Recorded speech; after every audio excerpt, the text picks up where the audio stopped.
यहाँ देखें,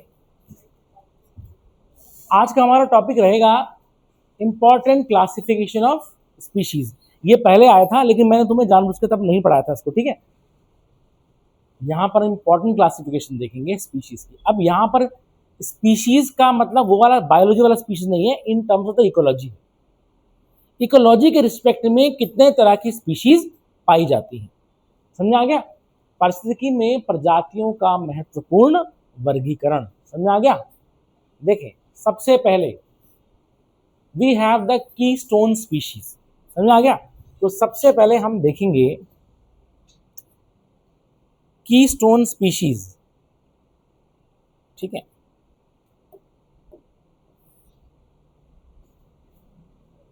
देखेंगे, कीस्टोन का मतलब यहां पर यह है कि एक पर्यावरण में, एक एनवायरनमेंट में अगर वो ऑर्गेनिज्म काफी ज्यादा पाए जा रहे हैं, समझ आ गया, तो हम देखेंगे वो उस इकोलॉजी में बहुत बड़ा कंट्रीब्यूशन कर रहे हैं। मेरी बात समझ आ गई। और हम उन स्पीशीज को बोलेंगे कीस्टोन स्पीशीज, समझ आए, ठीक। मतलब उनकी तादाद ज्यादा है, इज इट क्लियर, हम देखेंगे, और वो बहुत बड़ा रोल प्ले करेंगे इसमें, इकोसिस्टम। देखें, a keystone species is one that exerts disproportionately large influence on its ecosystem relative to its abundance, समझ आ गया। तो उनका होना जो है इकोसिस्टम को बहुत प्रभावित करता है, समझ आ गया। प्रमुख प्रजातियां वे उसको, हाँ, वो होती हैं जो अपने पारिस्थितिकी तंत्र पर अच्छी संख्या के अनुपात में कहीं अधिक प्रभाव डालती है, समझ आ गया। मतलब जितनी उनकी पॉपुलेशन है उससे ज्यादा वो क्या कर रही हैं, इफेक्ट डाल रही हैं, किसमें, इकोसिस्टम में इफेक्ट डाल रही हैं। उनको हम बोलेंगे क्या, keystone species. Is it clear, इसको समझ आना। Such species plays a crucial role in maintaining the structure, composition and stability of the ecological communities। ध्यान देना, ठीक है। इसका मतलब क्या हो रहा है कि ऐसी स्पीशीज, ठीक है, बहुत महत्वपूर्ण रोल प्ले करती है किसमें, स्ट्रक्चर में, कॉम्पोजिशन में और इकोलॉजिकल कम्युनिटीज की स्टेबिलिटी में, समझ आ गया। तो उनको हम क्या बोल देंगे, कीस्टोन स्पीशीज। अब their removal can trigger significant ecological imbalance, ठीक है ना। मतलब उनको अगर हम उस जगह से हटा दें तो हम देखेंगे पूरा का पूरा वो जो है इकोसिस्टम प्रभावित हो जाएगा, समझ आ गया। तो उसको हम बोलेंगे कीस्टोन स्पीशीज, जो तुम पहली बार पढ़ रहे होंगे, समझा है, ठीक है। तुम समझो मेरी बात, क्या कैसे बोलोगे तुम, कीस्टोन स्पीशीज क्या है, मतलब जितनी उनकी संख्या है एनवायरनमेंट में उससे ज्यादा जो है वो क्या कर रही है, उस इकोसिस्टम में प्रभाव डाल रही है, और उस पूरे इकोसिस्टम की स्टेबिलिटी तो वो मेंटेन कर रही है, उसको कंपोज कर रही है, उसका ढांचा तैयार कर रही है। और उनको वहां से हटा देने पर इकोसिस्टम बहुत इफेक्ट हो जाएगा, समझ में आ गया, इज इट क्लियर, ठीक है। तो ऐसी स्पीशीज को हम बोलेंगे कीस्टोन स्पीशीज। ऐसी प्रजातियां पारिस्थितिकी समुदायों की संरचना, संगठन और स्थिरता को बनाए रखने में महत्वपूर्ण भूमिका निभाती है। इनके हटने से गंभीर पारिस्थितिक असंतुलन या यहाँ तक कि पारिस्थितिकी तंत्र का पतन भी हो सकता है।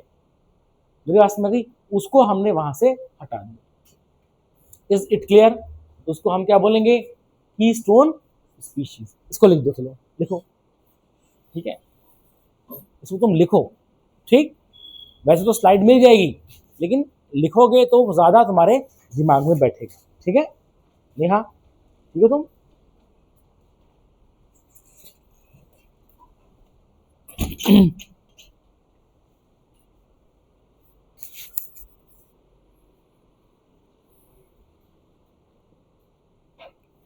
देखिए पीसीएस प्री के हिसाब से तो ये सब चीजें नहीं है, ये बात समझो, क्योंकि बहुत हल्का आएगा उसमें। उसमें तो ये पूछेंगे क्या, भैया कौन सा जो है वाइल्ड लाइफ सेंचुरी कहाँ है, कौन सी क्या है, वो इट्स अ जीके। लेकिन ऑब्वियसली बात है, हमारा फोकस समझ में आ गया क्या है, यूपीएससी है, यूपीएससी प्री है, मेंस है और पीसीएस मीन्स है। समझ आ गया? ठीक है, उसको लिखेंगे की स्टोन स्पीशीज।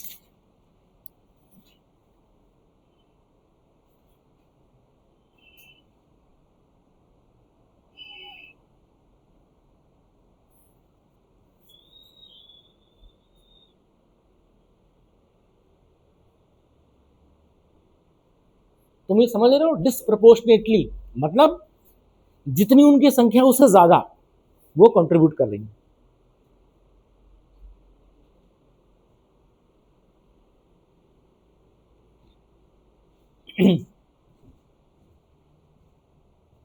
इसको लिखो चलो तुम।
तुम इसका कोई एग्जाम्पल दे सकते हो?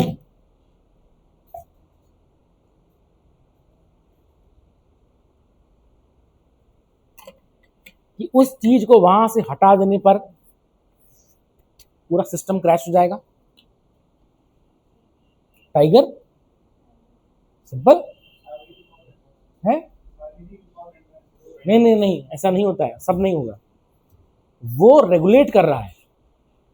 अगर वो खत्म हो गया तो हम देखेंगे हर्बीवोर बढ़ जाएंगे। हर्बीवोर जब बढ़ेंगे तो हर्बीवोर सारा सारी घास कंज्यूम कर लेंगे। तो ऐसे हम देखेंगे हैं। और भी लेकिन हम देखेंगे क्या होता है। मैंने यहां पर एक चीज लिखी तुम्हें, disproportionately large influence on ecosystem. समझा आगे? अपने प्रोपोर्शन के अकॉर्डिंग। मतलब मेन एग्जांपल इसका टाइगर है। तुम्हारा सी ऑटर भी हो सकता है, एक्वेटिक इकोसिस्टम में सी ऑटर। समझ आगे? होता है। ठीक है, सालमन जो मछली है वो भी हो सकती है तुम्हारी, सालमन मछली है, ठीक है ना, वो चीज। तो उसको हमने देखा कि उसको हटा देने पर, ठीक है, काफी कैटास्ट्रोफिक इन्फ्लुएंस देखा जा सकता है। Is it clear?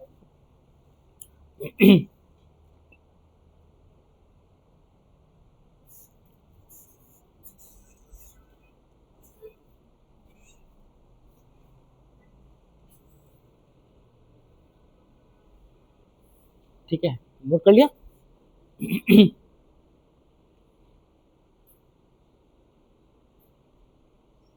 इसको तो तुम इस बार आज सारा लिखना, ठीक है? इसमें जो है क्योंकि थोड़ा तुम लिखोगे तो प्रैक्टिस हो जाएगी। ठीक है, लिख दिया?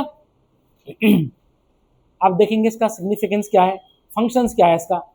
देखें, regulation of population dynamics. Is it clear? ध्यान देना, ठीक है। अच्छा, व्हाट इज पॉपुलेशन डायनामिक्स? जो जनसंख्या में उतार चढ़ाव देखा जा रहा है उसको वो क्या करेगा? रेगुलेट करेगा, नियंत्रित करेगा। समझ में आ गया? ठीक है, ये चीज है। Maintenance of habitat structure. समझ में आ गया? हैबिटेट क्या होता है? जहां पर वो क्या रहते हैं, जहां पर वो फूड सोर्स, जहां पर रिसोर्सेज मिलती हैं, उसको बोलते हैं हैबिटेट। तो उसको मेंटेन करता है। Facilitation of nutrient recycling. Is it clear? ठीक है, पता ना क्या होता है? तो न्यूट्रिएंट जो है क्या होंगे? रिसाइकल होंगे, एक जो है चक्र चलता रहेगा। Support in pollination and ecosystem productivity. मतलब पॉलिनेशन को वो प्रमोट करेंगे और इकोसिस्टम को क्या बनाएंगे? वो प्रोडक्टिव बनाते हैं। Is it clear? ये है इसका फंक्शन। ठीक है, एग्जाम्पल क्या होगा इसका? Tiger controls herbivore population and prevents overgrazing. समझ में आ गया? वरना सारी घास खत्म हो जाएगी। ठीक है, ये चीज है। Sea otter maintains kelp forest ecosystem by preying on sea urchins, ठीक है ना। केल्प क्या होता है, पानी में बताया था ना, एल्गी, केल्प, पानी की जो काई टाइप की होती है, समझ आ गया, ठीक है। वो तुम्हारा क्या करता है कि उसको जो है बनाए रखता है केल्प को। ये केल्प तुम्हारे, जैसे मैं तुम्हें एक बार बताया था कि केल्प से ही हम आयोडीन और ये सब जो है एल्गी एक्सट्रैक्ट करते हैं, हम समुद्र के जो अंदर होते हैं, समझ आ गया। कुछ केल्प छोटे होते हैं, कुछ केल्प बहुत बड़े बड़े होते हैं, मेरी बात समझ में गई, ठीक है।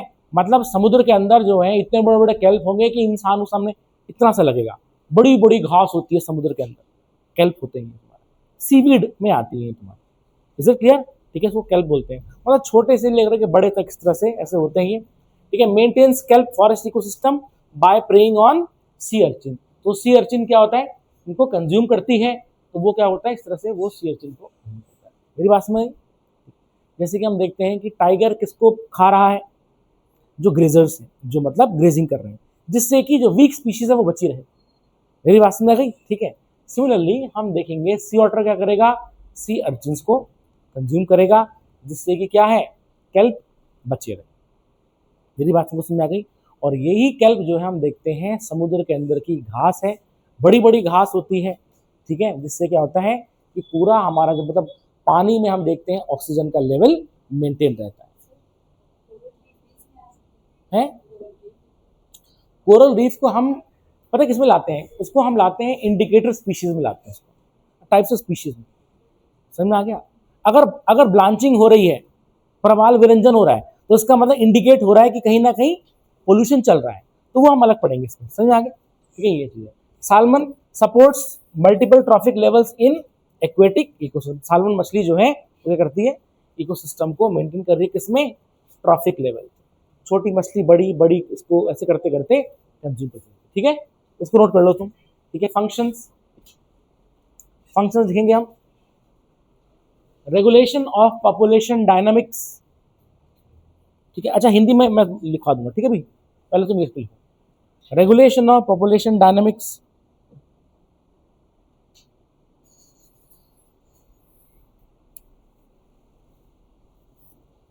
अभी हिंदी में लिखाऊंगा, ठीक है। हिंदी की स्लाइड आएंगी, तो मैं घबराने की जरूरत नहीं है, अन्याय किसी के साथ नहीं होगा, ठीक है। Nandini, is it clear, Nandini तुमने 12th कर दिया है, हो गया, ठीक है। अब तुम ग्रेजुएशन में, फर्स्ट ईयर, बीए, एसजीआर में क्या कर रही हो, बीएससी कर रही हो, बीए कर रही हो, अच्छा।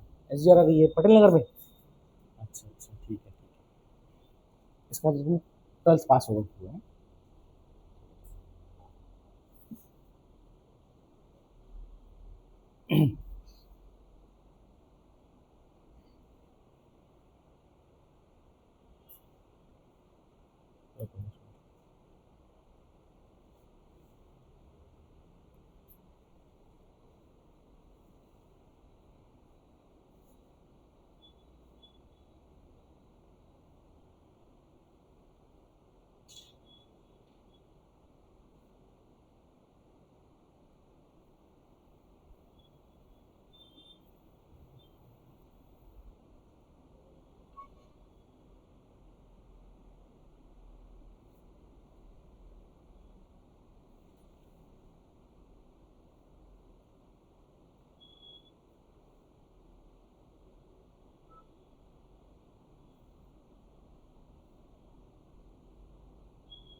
चल नहीं रहा क्या ये,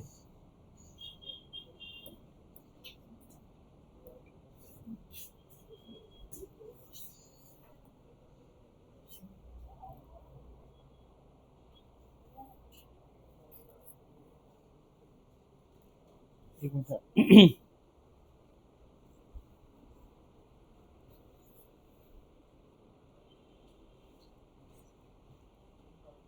चल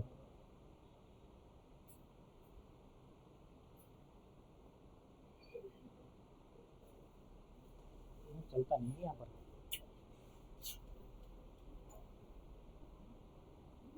एक मिनट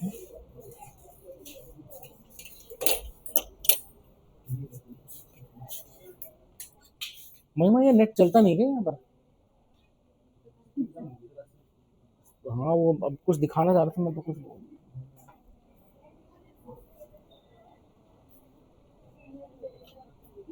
खुल नहीं रहा यार। ठीक है सुनो भाई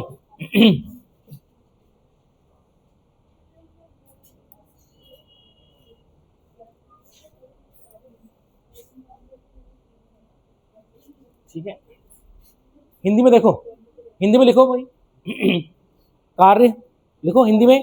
कार्य, जनसंख्या गतिशीलता का नियमन, पर्यावास संरचना का रखरखाव, बातें नहीं लड़कियों, पोषक तत्वों के पुनर्चक्रण में सहायता, परागण और पारिस्थितिकी तंत्र उत्पादकता में सहयोग। ठीक है लिखो उसको।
लिख दिया, लिखेंगे बेनिफिट्स, लिखेंगे बेनिफिट्स देखो of keystone species, enhances habitats, regulates animal population, pollination, ठीक है, pollination, removes genetic weakness, recycles nutrients and waste।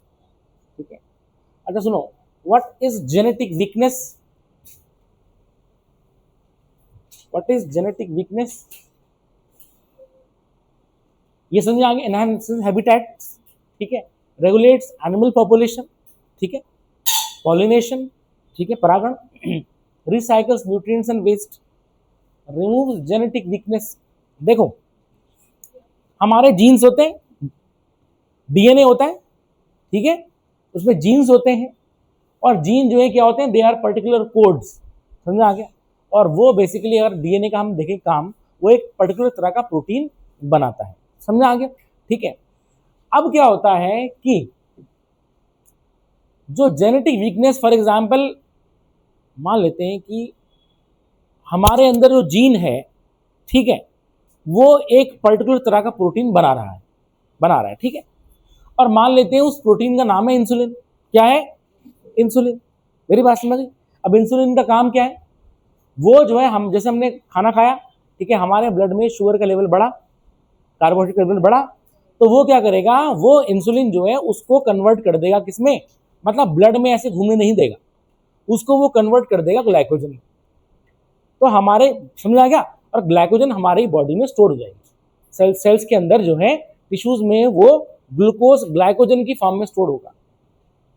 ऐसा ग्लूकोज को स्टोर नहीं किया जा सकता।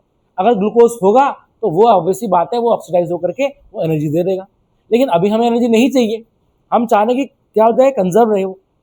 अब इंसुलिन क्या कर रहा है, उस चीज को वही कर रहा है, मतलब ग्लूकोज को बदल रहा है ग्लाइकोजन में। ना अगर हम देखेंगे कि हमारे जो सेल्स हैं पैंक्रियास, वो वो क्या कर रहे हैं, इंसुलिन बना रहे हैं, वो प्रोटीन बना रहे हैं, तब जाके ये हो रहा है। लेकिन अगर मान लेते हैं कि वो इस प्रोटीन का फॉर्मेशन कम करेंगे, इंसुलिन का फॉर्मेशन कम करेंगे, then we will suffer from diabetes. Diabetes mellitus हो जाएगा, इसको डीएम बोलते हैं, ठीक है। तो हम देखेंगे इसका मतलब वो प्रोटीन नहीं बना पा रहा है, या बना रहा है तो कम बना रहा है, and this is genetic weakness. मेरी बात तुमको समझ आ गई, ठीक है। तो defected gene, is it clear, समझ आ गया। तो क्या होता है, हम देखेंगे कीस्टोन स्पीशीज क्या कर रही हैं, उस जेनेटिक वीकनेस को वो दूर कर रही है। मेरी बात समझ आ गई, क्योंकि होता क्या है कि ऑर्गेनिज्म अगर कोई किसी दिक्कत में है तो उसकी बॉडी जो है इवॉल्व होती है, समझा, उससे निपटने के लिए, ताकि वो चीज हट जाए। मेरी बात समझ आ गई, कोशिश करती है। Is it clear. जैसे अगर सपोज करो कि हम देखते हैं कि कल बताया था उस दिन मैंने तुम्हें कि खीरा, कुछ उसका जो टिप वाला पोर्शन है वो बड़ा कड़वा होता है। क्यों होता है, क्योंकि वो अपने को बचाने के लिए वो टॉक्सिन, कड़वापन उसी टिप पर सिक्रीट करेगा। इसका मतलब उस खीरे का जो डीएनए है वो उस टिप पर, उसके सेल्स उस टिप पर एक कड़वा सब्सटेंस को सिक्रीट करेंगे, बाकी नहीं करेंगे। क्यों, क्योंकि वो ऐसे जो है हैंग होता रहता है, तो कोई जानवर ऐसे खाएगा तो वो खाएगा, वो बोलेगा कड़वा है, वो चला जाएगा, तो वो बच जाएगा। मेरी बात समझ गई। तो क्या होता है कि ऑर्गेनिज्म अपने सर्वाइवल के लिए रास्ता ढूंढता है और उसकी बॉडी कोशिश करती रहती है उस डिफेक्ट को दूर करने के लिए। मेरी बात मुझे समझ आ गई है, ठीक है ना।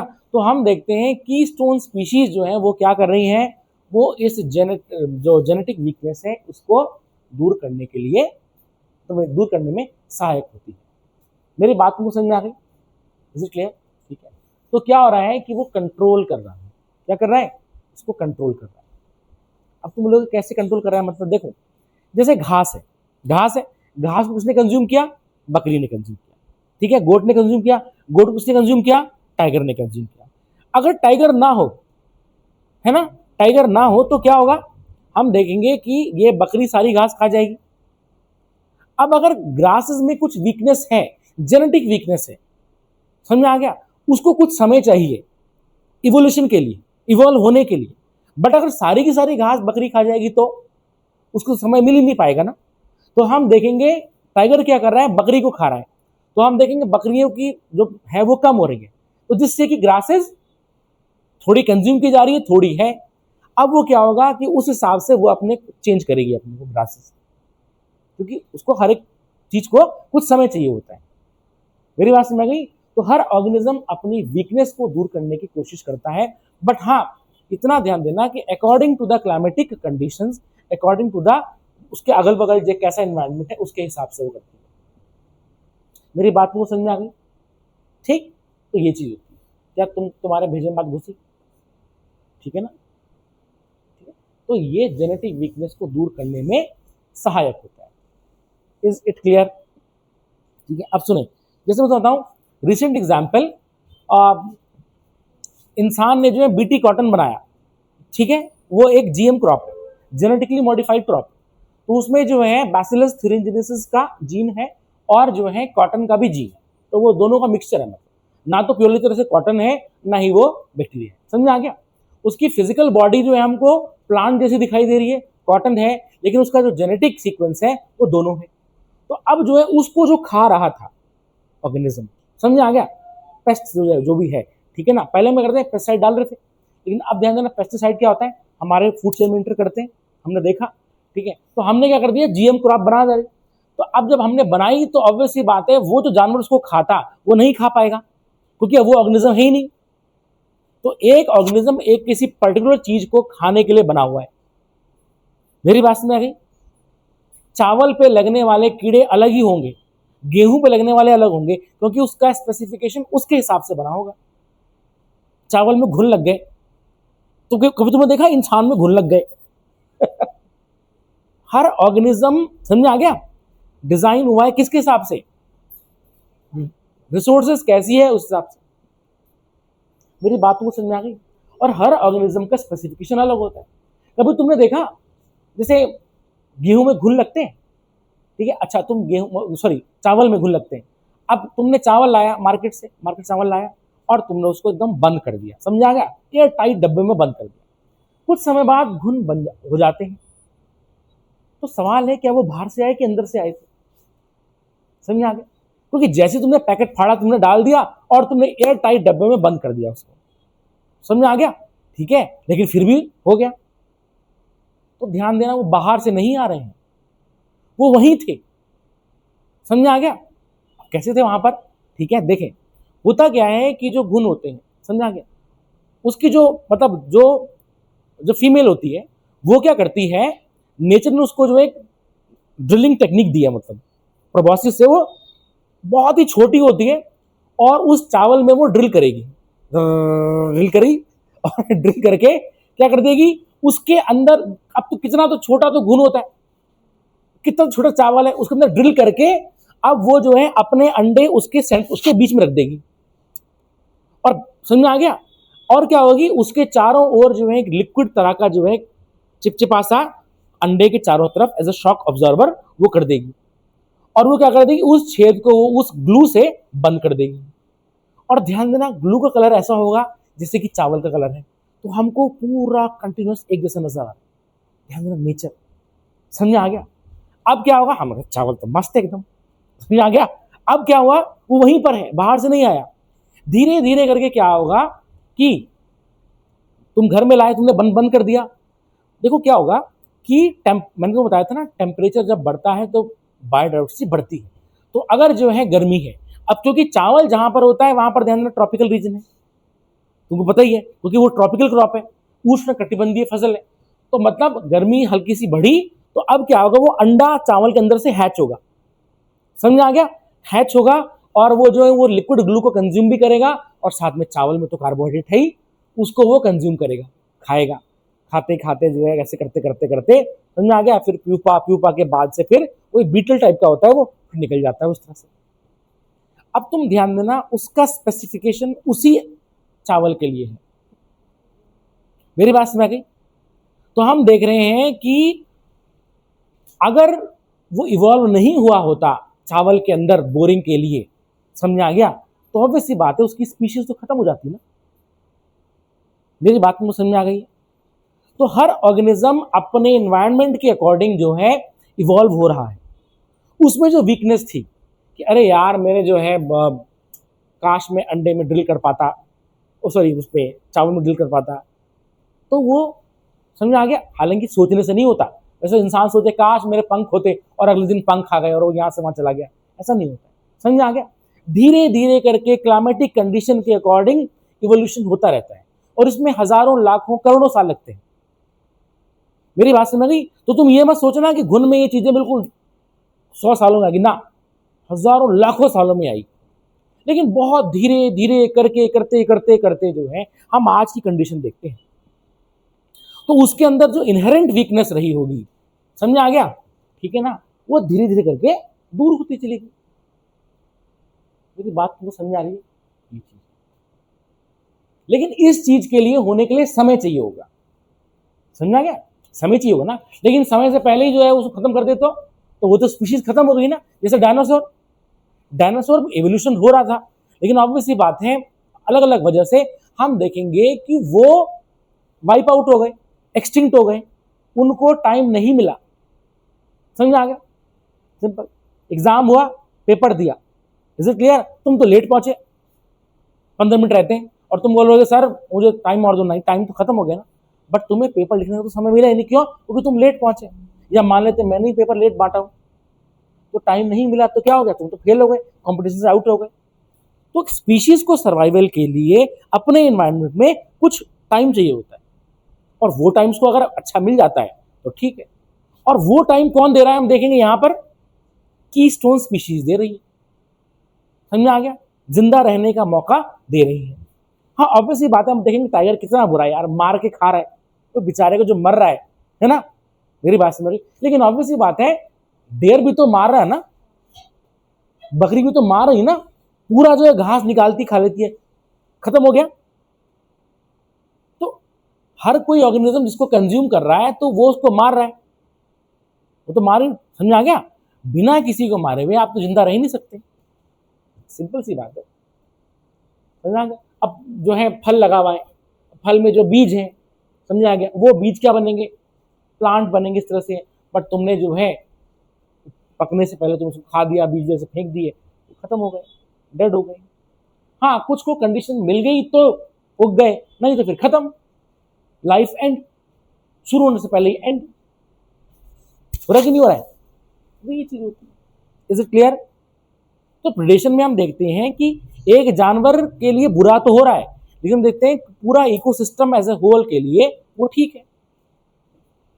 मेरी बात तुमको समझा रही है? क्या तुम लोगों के भेजने बात घुसी? ठीक है। Is it clear? Remove genetic weakness, समझ आ गया? तो ध्यान देना, तुम जो है इवोल्यूशन को तुम समझो, समझ आ गया? बहुत बड़ी चीज है इवोल्यूशन, समझ आ गया? लेकिन लोगों को पता नहीं है। लोग कहते हैं हमारे जो है पूर्वज बंदर थे, तो अब बंदर इंसान क्यों नहीं बन रहे हैं, है ना? तो उनको पता ही नहीं है कि इवोल्यूशन है क्या। समझ आ गया? सिंपल सी बात है, ठीक है ना? तो ये चीज होती है।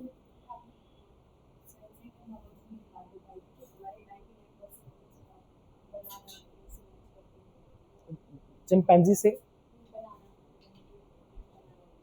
हाँ मतलब वो भी होता है, हाँ बिल्कुल भी है, बस वो पॉइंट समथिंग में जो है डिफरेंस हो जाता है पूरा।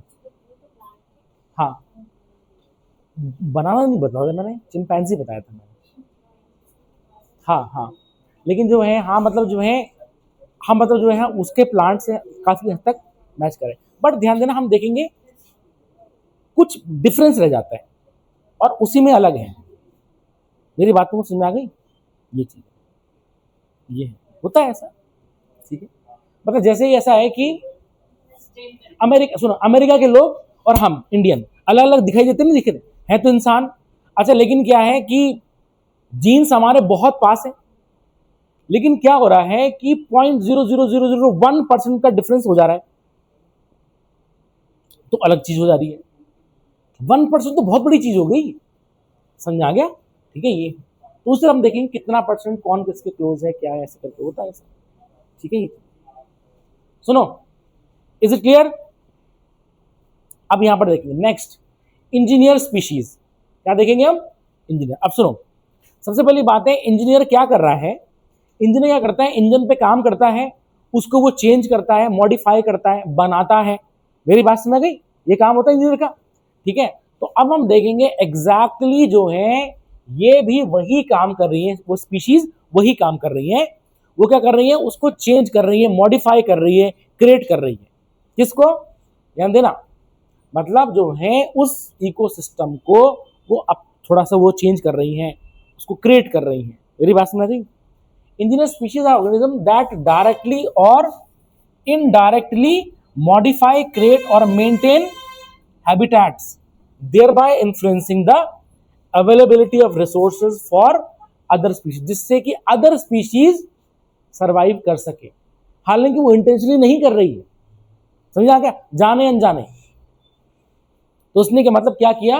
इंजीनियर स्पीशीज डायरेक्टली या इनडायरेक्टली अपना जो मतलब जो अगल बगल हैबिटेट है उसको चेंज कर देती है। अब सुनो, ध्यान देना, जैसी बदलाव आएगा तो उस बदलाव में जो ऑर्गेनिज्म सरवाइव करेंगे वो वहां आ जाएंगे। मेरी बात को समझ आ गई? क्योंकि अलग अलग हैबिटेट अलग अलग ऑर्गेनिज्म का होता है। जैसे मैं तुम्हें बताया था क्या, नीश, दो ऑर्गेनिज्म का एक नीश पॉसिबल नहीं है, समझ आ गया? मतलब इकोलॉजिकल रोल जो प्ले कर रहा है। तो ऑब्वियसली बात है, अगर यहां पर जो है चेंज कर दिया हमने, ठीक है ना, तो क्या हो जाएगा? हैबिटेट बदल जाएगा। मेरी बात को समझ में आ गई? तो वो क्या कर रहा है? उसको हैबिटेट को डायरेक्टली या इनडायरेक्टली बदल रहा है। तो ऐसा अगर है तो उसको हम क्या बोल देंगे? इंजीनियर स्पीशीज बोल देंगे। They are often considered a subset of keystone species. उनको हम कीस्टोन स्पीशीज का एक सबसेट मान सकते हैं। मेरी बात समझ आ गई? तो पता होगा सबसेट, तुम लोग मैथ्स के विद्वान हो, ठीक है? एग्जाम्पल, प्रेरी डॉग, ठीक है ना, क्रिएट्स बरोज। वो क्या, उसने क्या कर दिया? बरो बनाए। अब उस बरो में क्या होता है? बाद में दूसरे जानवर वहां पर रहेंगे, तो हम देखेंगे बना बुनाया घर मिल गया तो वहां पर दूसरे जानवर रहेंगे, और हम देखेंगे वहां का एनवायरनमेंट उस हिसाब से बदल जाएगा। तो जहां पर पहले खरगोश नहीं रहते थे वहां पर रहने लग गए हैं, समझ आ गया? जहां पर कोई भी ऑर्गेनिज्म बरोज में रह रहे हैं, जैसे कि चूहा हो गया, सांप हो गया, उसको बरोज की तलाश थी बिल की, वहां बना बुनाया हो गया, तो हम देखेंगे वो वहां पर आ जाएंगे। घर ढूंढते ढूंढते, ठीक है ना। Elephant alters landscape by converting forest into grassland. उन्होंने क्या कर दिया, फॉरेस्ट को ग्रासलैंड में बदल दिया। अब कैसे बदला, देखें, हाथी ने जो है खाना खाया पत्ते, और उसने गोबर किया। अब क्या होगा कि वो जो गोबर किया उसमें, ठीक है, क्या होगा, वो एज अ मैन्योर के तौर पे काम करेगा। अब क्या होगा कि जहां जहां वो गोबर करेगा तो वहां हम देखेंगे घास जो होगी उसको मैन्योर मिलता रहेगा। तो छोटी छोटी स्पीशीज जो हैं, वीक स्पीशीज हैं, वो वहां सर्वाइव कर जाएंगी। तो हम देखेंगे धीरे धीरे करते करते घास बनती चली जाएगी। तो घास बन गई, अब क्या होगा, वो क्या करेगी, रिप्रोड्यूस करेगी। एक जगह घास, ऐसे करते करते वो बढ़ती चली जाएगी। मेरी बात समझ आ गई। तो इसका मतलब अगर हम क्यों बचा रहे हैं एलिफेंट को, मुझे बताओ। क्योंकि एलिफेंट जो हम बोलते हैं ना, प्रोजेक्ट एलिफेंट, क्या जरूरत हो गई हमको यहाँ एलिफेंट कॉरिडोर बना रखा हमने इतना करोड़ों रुपए खर्च करके, क्योंकि ऑब्वियसली बात है वो बहुत रोल प्ले करेगा। मेरी बात समझ आ गई, ठीक है। और वो क्या करेगा, वो एक क्या करेगा, उसको चेंज कर देता है जिससे कि दूसरी स्पीशीज वहां पर आ जाए। मेरी बात तुमको समझ में आ गई। और हम देखेंगे इससे क्या होगा, हम देखेंगे एक जगह पर बहुत वाइड वैरायटी ऑफ स्पीशीज पाई जाएंगी। और अगर वाइड वैरायटी ऑफ स्पीशीज है तो क्या होगा, बायोडाइवर्सिटी रिच हो जाएगी, बायोडाइवर्सिटी रिच होगी। और जहां बायोडाइवर्सिटी रिच होगी तो वहां पर हम देखेंगे क्या होगा, इकोसिस्टम बढ़िया रहेगा। मेरी बात समझ गई। उस इकोसिस्टम के आसपास फूड रिसोर्सेज की कोई कमी नहीं रहेगी। समझ आ गया, हमेशा ध्यान देना। जहां इंसान ने डिफॉरेस्टेशन किया तो तुम देखोगे फूड स्कार्सिटी देखने को मिली है। इज इट क्लियर, समझ आ गया, ये चीज इसको नोट कर लो। क्या तुम्हें समझ आ गया इंजीनियर स्पीशीज? अभी मैं हिंदी में लिखवा दूंगा इसका, ठीक है।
ठीक है,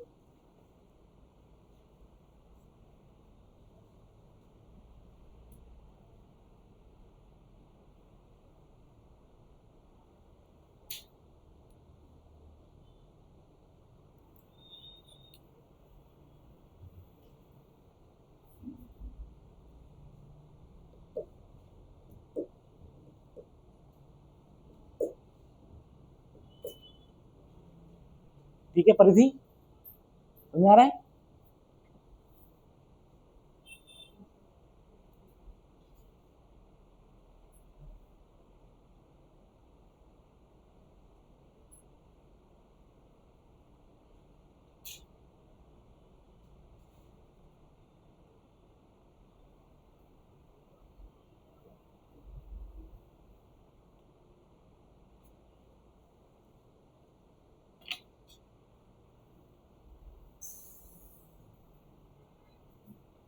अच्छा, एग्जाम में तुम्हें अगर डेफिनेशन लिखोगे तो तुमने यहाँ पर क्या करना है, ठीक है, लाइन खींचनी है। समझ आ गया, नीचे मॉडिफाई, क्रिएट, मेंटेन हैबिटेट्स, समझ आ गया, अवेलेबिलिटी ऑफ रिसोर्सेज, इन चीज़ों पे एग्जामिनर की नज़र सीधा यहाँ पर पड़ेगी।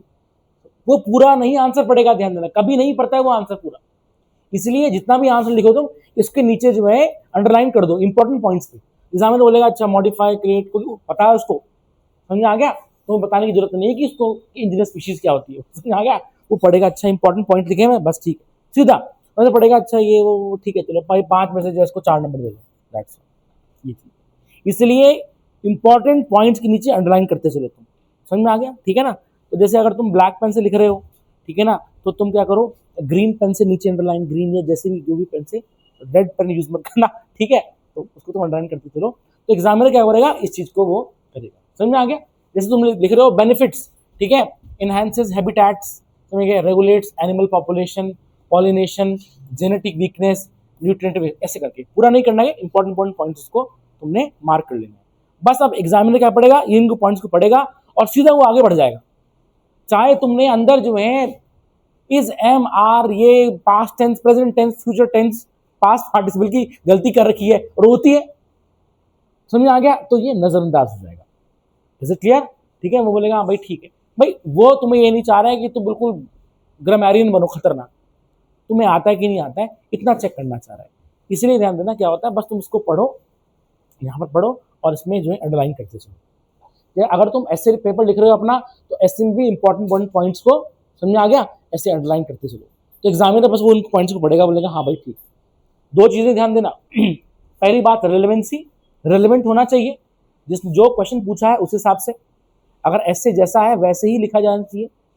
दूसरी बात वर्ड लिमिट ध्यान में रखना, ठीक है। तीसरी बात, ठीक है, इंपॉर्टेंट पॉइंट्स को अंडरलाइन करते जाना तुम्हें, दैट्स ऑल। तीन चीज जो है तुम्हें ध्यान रखनी बस।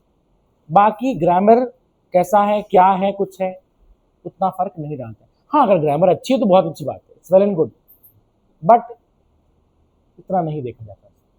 इज इट क्लियर, ठीक है।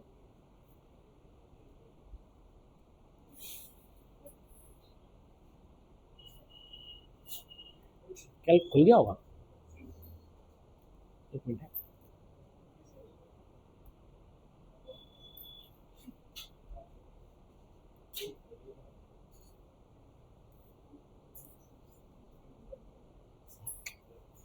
नहीं खुला है कल,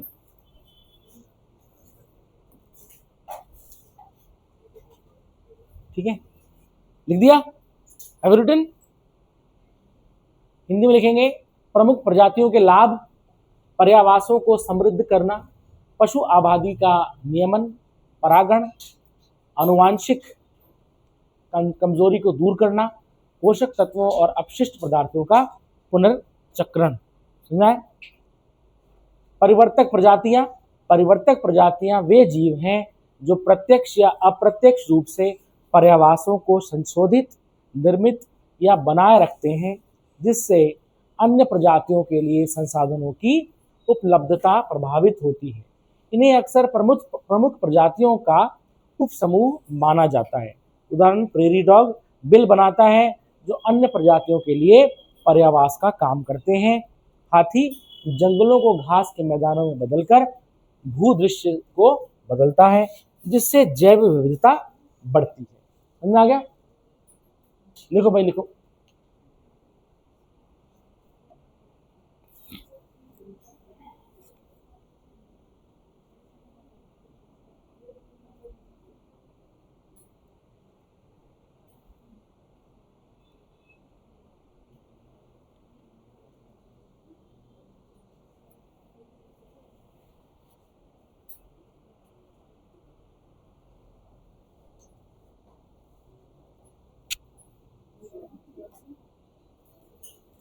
ठीक है,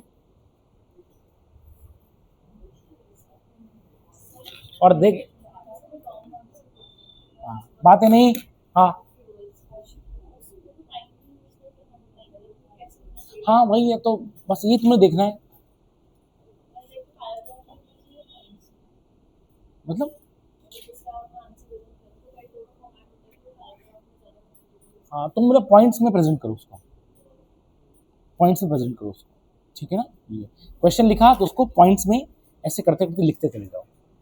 और पैराग्राफ में तुम लिख रहे हो तो ठीक है, उसके भी फिर पॉइंट्स बना लो तुम, ऐसे ये ज़्यादा है, ठीक है। अब यही है कि जितना तुम्हें पूछा जाए, अब पता है क्या, 250 वर्ड्स के नहीं आ रहे हैं, अब बड़ा आंसर लिखना ही नहीं तुमको, सबसे अच्छी बात तो यही है। वो मैक्सिमम जो है वो तुम्हें 100 वर्ड्स बोल देगा, 100 वर्ड मतलब आधा पेज।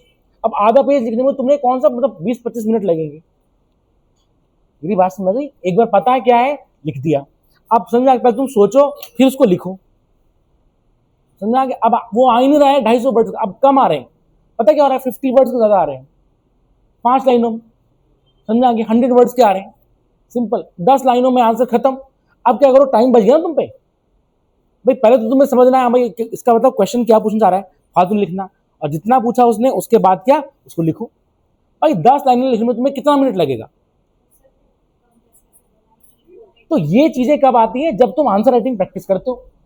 अब तुम पहली बार जा रखे वहां पर, अब तुमने कभी की नहीं आंसर राइटिंग प्रैक्टिस, तुम्हारा तो जो टिक वाला है तैयार, तो क्या होगा, तुम कभी लिख नहीं पाओगे, तुम्हारे हाथ ही नहीं चलेंगे। छोड़ो, मेरी बात समझ आ गई। तुम बोलो पे क्या लिखे क्या ना लिखे, और फिर तुम फालतू कॉपी भरे वो इस तरह से, समझ में आ गया। तभी तो मैं बोल रहा हूँ आंसर लिखो, मुझे लिख के चेक कराओ, और वो तभी होता है। अच्छा फिर अगर वो बोलेगा ना कि 20, मतलब सपोज करो उसने पूछा 50 वर्ड्स, अब तुम कई बार 50 वर्ड्स लिख चुके हो, तो तुमको पता है कि कितने लाइन में कितने वर्ड्स हमारे 50 बनते हैं, क्योंकि तुम्हें आदत हो चुकी है ना। अब तुम पहली बार लिखोगे तो तुम काउंट करोगे 1 2 3 4 5 6 करके, अब उतना थोड़ा टाइम है तुम पे। अब तुमको पता है कि भैया मुझे पता है यहां से लेके यहां तक इतने में ये मैं इतना ही लिखता हूं। मैं हर एक को अपने राइटिंग का पता होता है ना, इतना लिखता हूँ बस, वो पता चल लगा देता है। क्योंकि एग्जामिनर थोड़ा गिनेगा 1 2 3 4 ऐसे करके, अप्रॉक्सीमेटली इतना हो जाएगा, दैट्स ऑल। अब जो टाइम बच गया ना, ये 5 लाइन लिखने में मुश्किल से 5 मिनट, मुश्किल से, है ना, 10 मिनट लगा लो। अब उसके बाद क्या है, इंपॉर्टेंट उस पर अपना ग्रीन पेन लिया और ऐसे करके इंपॉर्टेंट वो वर्ड्स कर दिए। मेरी बात अलाउड होता है, वो तो लिखा रहता है कि ब्लू और ब्लैक पेन लिखा रहता है, लेकिन उससे कुछ नहीं होता, वो तुम्हारा क्योंकि वहां ध्यान देना OMR नहीं है ना, क्योंकि OMR रीड करता है उसको। अब जेल पेन को रीड नहीं कर सकता, इसलिए हम बोलते हैं ब्लू और ब्लैक पेन से। अब वहां थोड़ी ना OMR होगी मेंस में, वहां तो टीचर ने चेक करना है ना, समझ आ गया। लोग तो जेल पेन, लोग तो इंक पेन लेके जाते हैं, छोड़ो, फाउंटेन पेन लेके जाते हैं।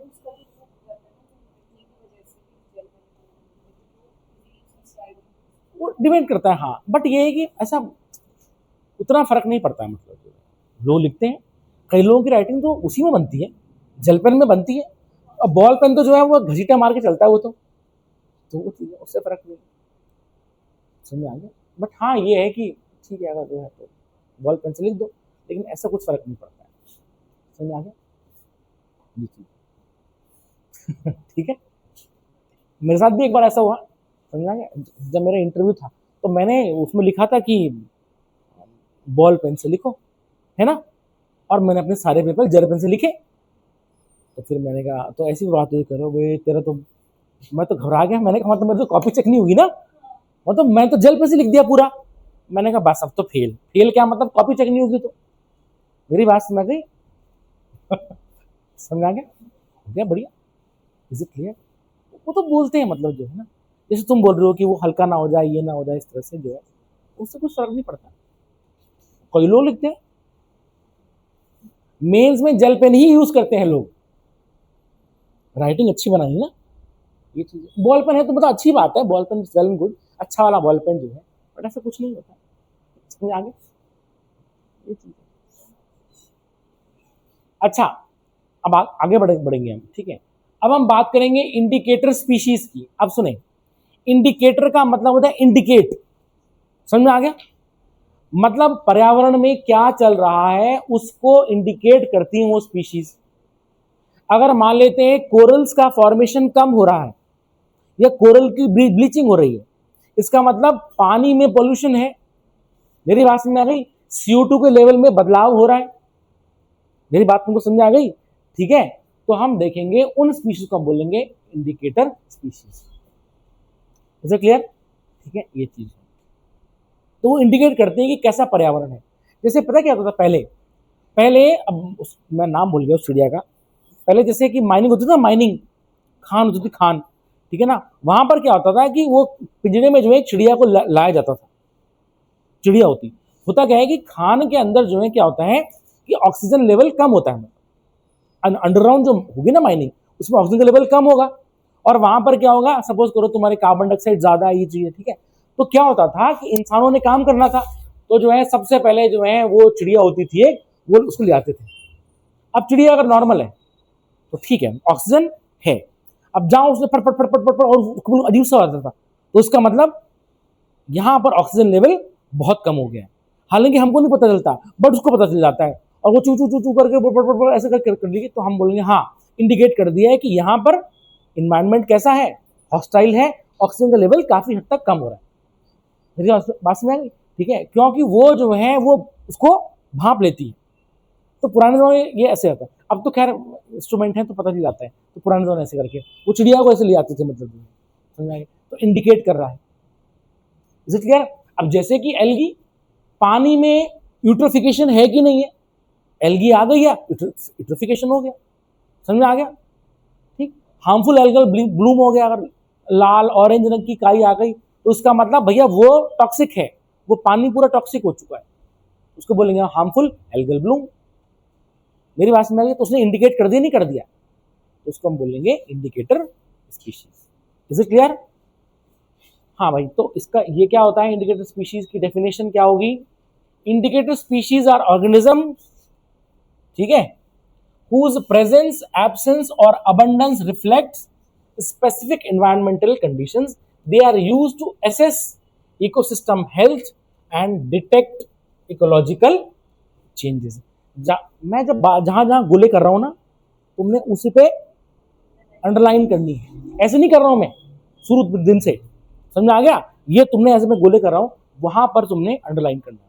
Is it clear? ठीक है, तो मतलब वो क्या होगा, वो इकोसिस्टम की हेल्थ को पता लगाने के लिए होते हैं। Is it clear? Significance, provide early warning, ध्यान देना, provide early warning signals of environmental degradation. मेरी बात तुमको समझ आ गई है? ठीक है, हेल्प मॉनिटर पॉल्यूशन लेवल, ठीक है, किसको? Pollution level, climate change and habitat quality को चेक करने के लिए वो होते हैं। समझ आ गया? अगर एल्गल ब्लूम है, इसका मतलब पानी में क्या होगा, ऑक्सीजन लेवल कम होगा। समझ में आ गया? ऑक्सीजन लेवल कम होगा तो हम देखेंगे क्या हो जाएगा, स्पीशीज वहां पर सर्वाइव, और स्पीशीज मछली उछली वहां नहीं रह सकती। Is it clear? ठीक है, ये चीज है, इसको नोट कर लो, इंग्लिश में फिर हिंदी में लिखाऊंगा तुम्हें।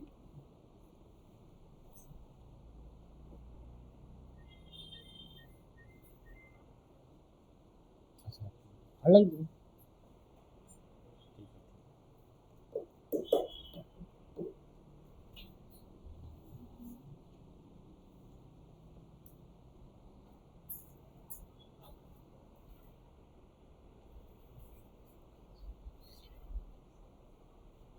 ठीक है,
ठीक है,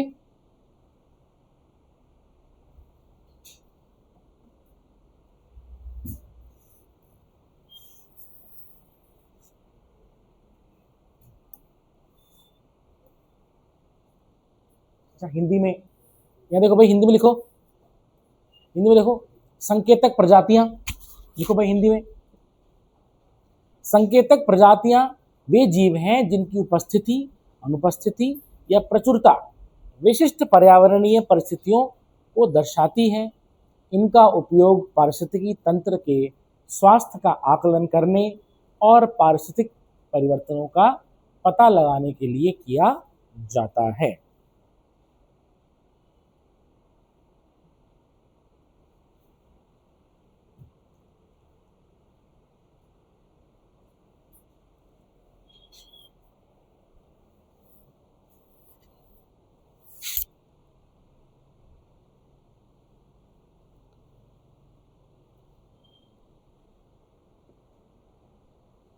हिंदी में लिखेंगे इसमें।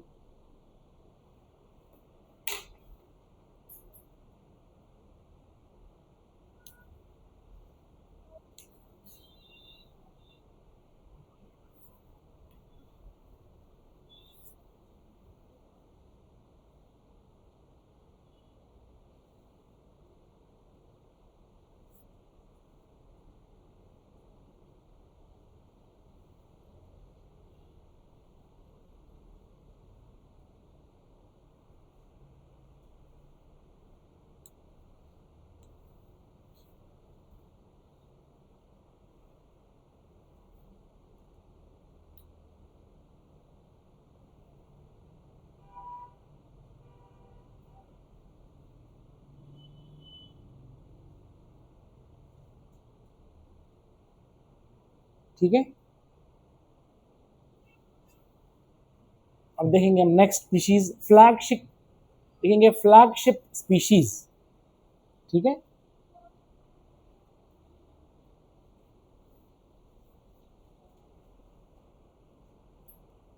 देखें फ्लैगशिप स्पीशीज, देखें अब फ्लैगशिप स्पीशीज क्या हुई, देखें ये वो स्पीशीज हैं कि जो दिखने में बहुत अच्छी हैं, या फिर हम देखेंगे कि वो एक देश का एक सिंबल के तौर पे यूज हो रही है।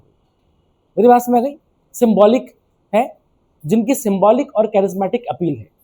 समझ में आ गया, हाँ अच्छा दिखाई दे रहा, बड़ा है इससे, समझ में आ गया। तो उनको क्या करेंगे हम, वो स्पीशीज कहलाएंगी फ्लैगशिप, और उनके जब उनको हम कंजर्व करेंगे तो ऑटोमेटिकली जो है और भी स्पीशीज खुद ब खुद क्या हो जाएंगी, कंजर्व हो जाएंगी। समझा, क्योंकि ध्यान देना फूड चेन में सब लोग जुड़े हुए हैं आपस में, ठीक है ना। तो उन स्पीशीज को हम बोलेंगे flagship species. Flagship species are selected for conservation campaign due to their symbolic and charismatic appeal. Is it clear? Their protection indirectly benefits other species sharing the same habitat. Obviously बात है, उसी habitat में जो लोग रहेंगे तो क्या होता है, they are selected for conservation campaigns due to their symbolic and charismatic appeal. Their protection indirectly benefits other species sharing the same habitat. Example क्या हो गया, रॉयल बंगाल टाइगर हो गया, जायंट पांडा हो गया, माउंटेन गोरिल्ला हो गया। ये तुम्हारे किस में आते हैं, फ्लैगशिप स्पीशीज में आते हैं, इसको नोट कर लो। ठीक है, अब हम देखेंगे इंडिया का national animal Bengal tiger, tiger समझ में आ गया। तो ऑब्वियसली बात, उसको कंजर्व करना जरूरी है, ठीक है ना। तो उसको कंजर्व करके इनडायरेक्टली हम और को भी कंजर्व कर लेंगे। ठीक है, इसको नोट कर लो।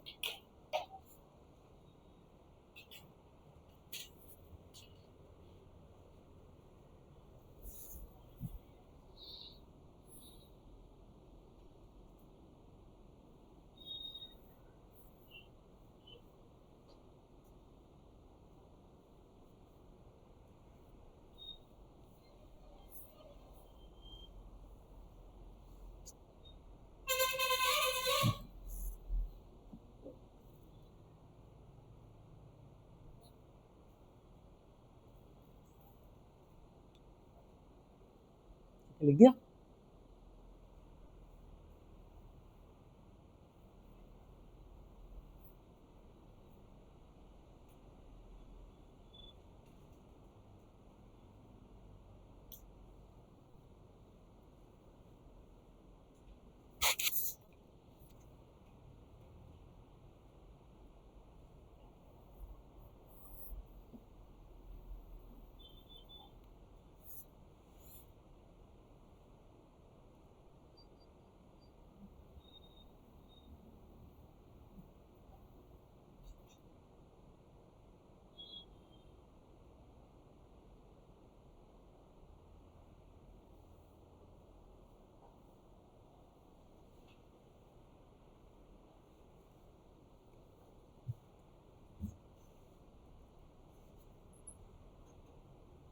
हिंदी में बता, ठीक है, हिंदी में लिख लो, प्रमुख प्रजातियां लिखो।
ठीक है, have you written? Next you have the priority species. अब सुने, अब प्रायोरिटी स्पीशीज क्या है? ये वो स्पीशीज हैं जो तुम्हारे वर्ल्ड वाइल्ड लाइफ फंड ने क्या किया है, इनको पिन पॉइंट किया है कि इनको कंजर्व, मतलब क्या होता है, जैसे मान लेते हैं वो एक रीजन है, एक रीजन में बायोडाइवर्सिटी को थ्रेट हो चुका है, समझ आ गया? तो हम क्या करेंगे, हम जो है एक कुछ स्पीशीज जैसे WWF को क्या करेगी, उसको पिन पॉइंट कर देगी, बोलेगी इसको हमको बचाना है। तो उसको बचाने से हम देखेंगे उस पूरे इकोसिस्टम में, हम देखेंगे जो थ्रेट है वो काफी हद तक कम हो जाता है। तो उसको ध्यान देना, यहाँ पर थ्रेट वाली बात कर रहे हैं, मेरी बात समझ गई? तो उसको बचाने के लिए WWF उसको क्या करता है, पॉइंट करता है, भाई ये स्पीशीज है, इसको बचाएंगे तो हम देखेंगे वो जो थ्रेट है उस इकोसिस्टम में, वो अब थ्रेट दूर हो जाएगा और वो नॉर्मल अपने लेवल पे आ जाएगा। तो उसको हम क्या बोल देंगे, प्रायोरिटी, मतलब सबसे प्रायोरिटी बेसिस पे, ठीक है ना? तो priority species are identified often by organisms like WWF, ठीक है, based on their ecological, economic और कल्चरल इंपॉर्टेंस। ध्यान देना, किसी क्षेत्र में within a region, their conservation helps to address broader environmental threats. समझ आ गया? दूर किया जा सकता है। Example snow leopard and whale. Is it clear? ठीक है, इसको नोट कर लो तुम, ठीक है।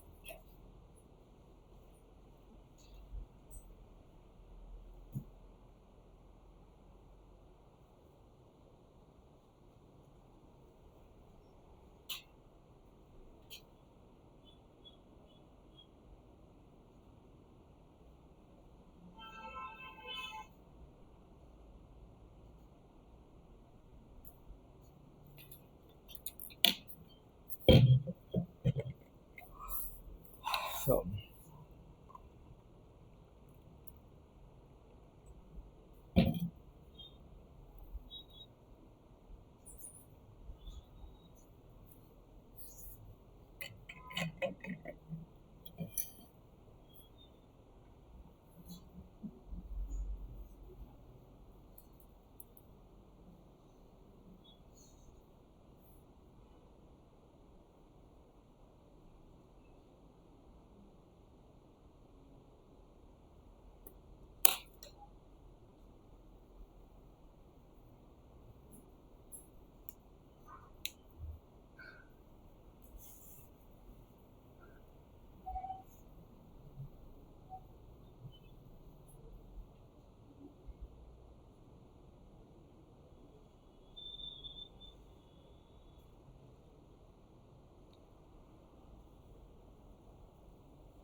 ठीक है,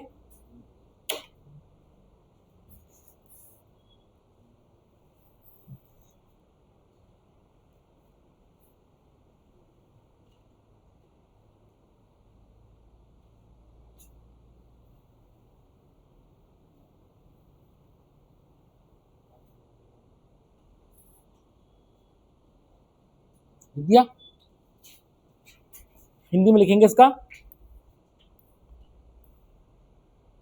प्राथमिकता वाली प्रजातियां, ठीक है, हिंदी में लिखेंगे इसको, ठीक है। प्राथमिकता वाली प्रजातियों की पहचान, ठीक है, किसी क्षेत्र में उनके पारिस्थितिक, आर्थिक या सांस्कृतिक महत्व के आधार पर की जाती है। इनका संरक्षण व्यापक पर्यावरणीय खतरों से निपटने में सहायक होता है। हिम तेंदुआ और भेल,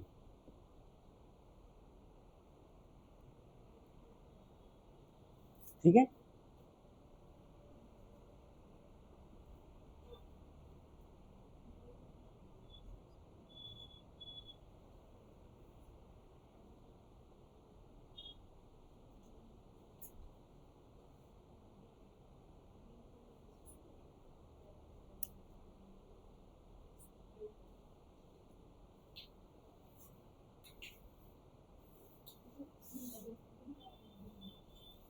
ठीक है, अब देखेंगे नेक्स्ट स्पीशीज,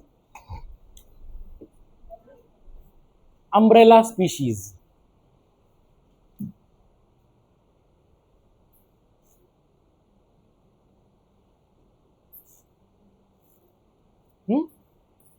अब सुने नेक्स्ट अम्ब्रेला स्पीशीज। अब सुने, जैसे मान लेते हैं बारिश हो रही है, तो मेरे पास छाता था, छाता खोला, मैं बच गया, समझ आ गया।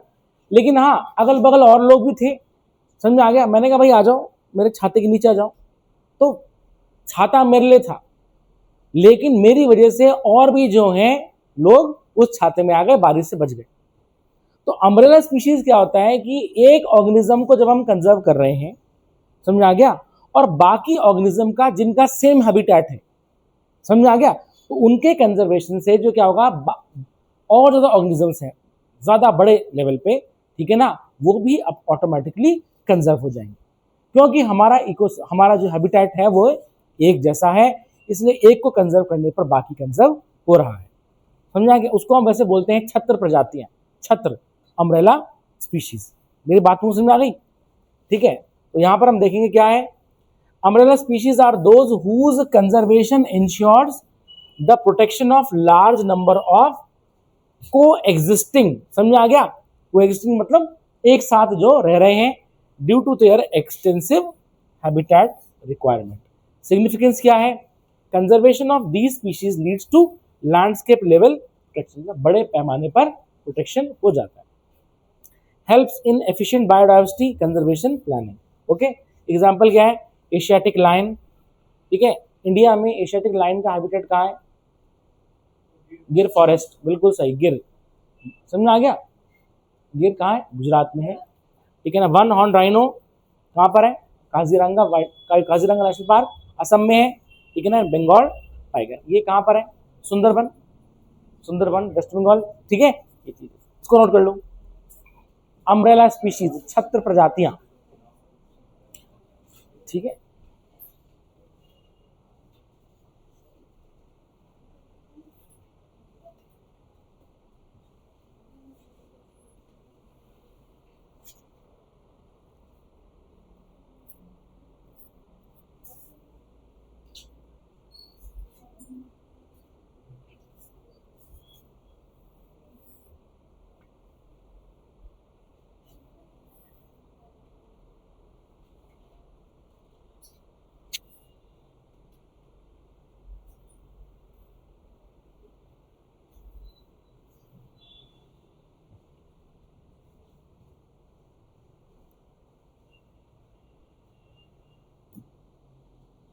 तो मुझे बताओ हमने कितने तरह की स्पीशीज पढ़ी। पहला कीस्टोन स्पीशीज, दूसरा इंजीनियर स्पीशीज जो कि कीस्टोन स्पीशीज का एक सबसेट कह सकते हैं, तीसरा इंडिकेटर स्पीशीज, है ना, इंडिकेटर स्पीशीज, चौथा फ्लैगशिप स्पीशीज, पांचवा है priority species, and the next last one umbrella species. समझ आ गया ये चीज। तो भाई इसी के साथ तुम्हारा एनवायरनमेंट और इकोलॉजी खत्म हुआ जाता है। इज इट क्लियर, ठीक है ना। ये तुम्हारा खत्म हो गया एनवायरनमेंट इकोलॉजी। अब तुमने क्या करना है, रिवाइज करना है, आंसर राइटिंग प्रैक्टिस करनी है, ठीक है, पुराने पेपर्स लगाने हैं, और हाँ जो करंट अफेयर्स है उसको तुम्हें देखना है उसमें क्या क्या है, समझ आ गया। हालांकि करंट अफेयर में क्या होता है, न्यूज़ बदलती है, ठीक है ना, लेकिन कंसेप्ट तो यही रहेंगे तुम्हारे, ठीक है। Is it clear.